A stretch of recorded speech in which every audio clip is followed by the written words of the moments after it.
Right, so back to the action. I made things rather harder for myself than I needed to in the previous turn by when getting the early or late results, allowing the German player, or the German solo player as it were, or automated player, to remove the section to their advantage. It should have been myself as the active player who made the decision, but anyway, not to worry.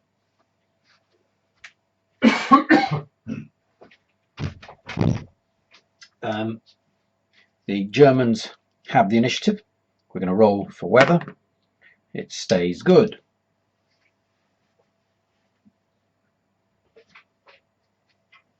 We roll on the action table. 5. It's a C, completion action. So we select a German task force with a convoy, but there still isn't a German convoy out there. If no convoy is in play, then select a task force with a damaged ship. If none, select the task force with the shortest trajectory. Well, that's obviously going to be the task force with the Gneisenau in it. That task force attempts to complete in Kiel. If the task force contains an undamaged pocket battleship, it attempts to complete in South America instead. Well, it doesn't.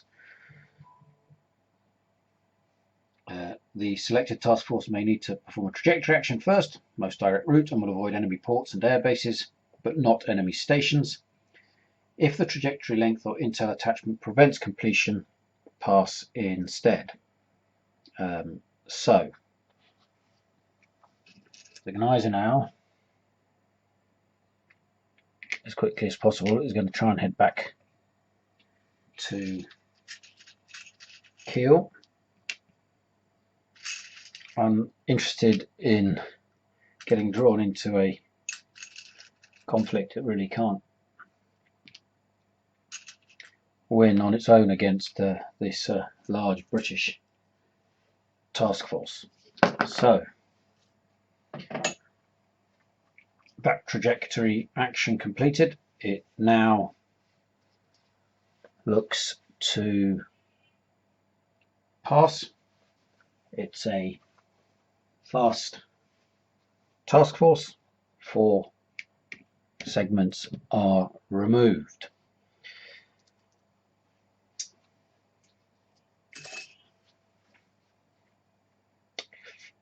Now,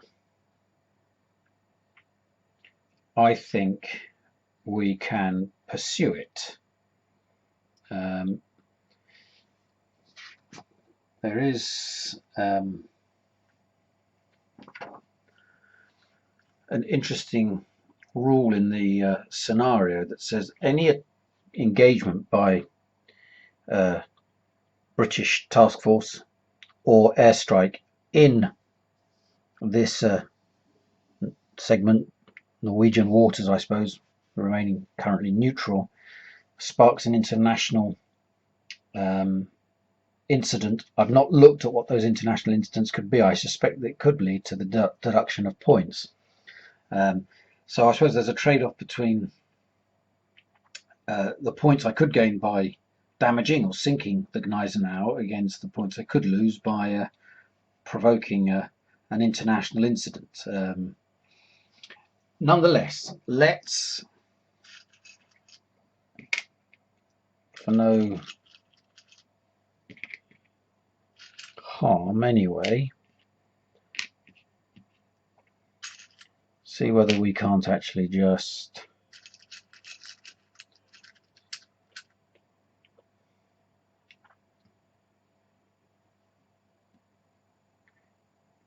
cause a bit of mischief.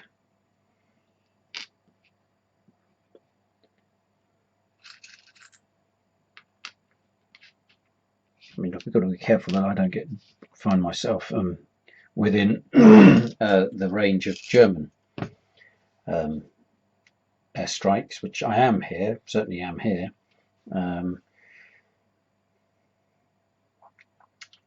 we could. Should we just? I think I'm interested in seeing what happens. I'm going to also, so having performed that trajectory, I'm now also going to perform an airstrike and see nothing ventured, nothing gained.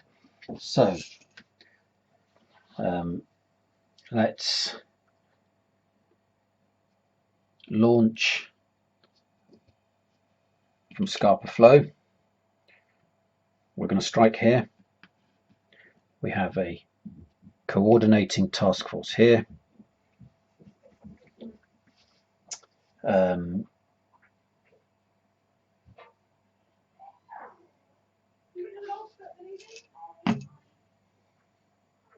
I'm going to get air support of +2, so +2.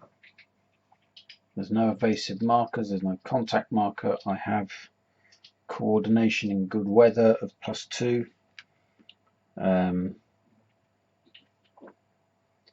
So it's an airstrike trajectory total is 1, 2, 3, 4, 5, 6, 7, 8, 9, 10. +3 to the dice roll. 11. Contact and damage to a slow vessel. It's not slow. So we have contact, but we also have provoked an international incident. So I'm now going to go to the international incident table and see what happens. What have I caused? 1 die roll, a 6. No adverse effect. Very good.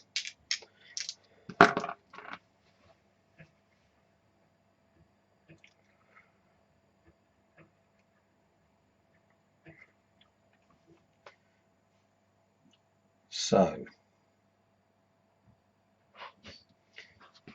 at the end of the airstrike, I have to time lapse.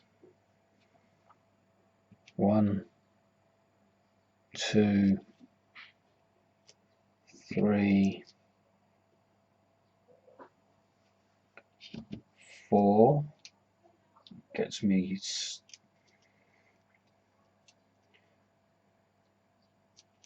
And then we get a vie for initiative.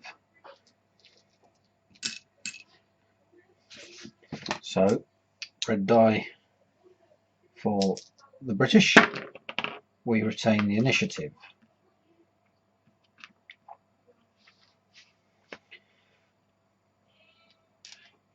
I think this time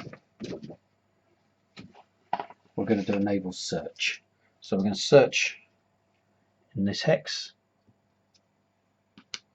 This is the active task force. We have air support from here. So the air support is +2. Oh, I should say, yeah, the Germans don't get air support. They're 1 hex too far away, so that's +2. Contact marker is there with a fast ship, so that's another +2. But no coordinating task force, so it's +4 to the die roll. Trajectory of 6. Naval search 5 to 9. 11 +4, 15. Naval search, so that's easily, it's going to be up here. That turns it into both a station and provokes a skirmish,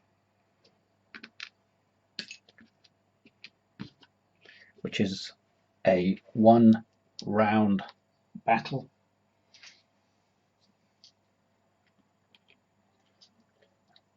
We have intel against ourselves here now because that is a station, so the Germans now have intel, we're not.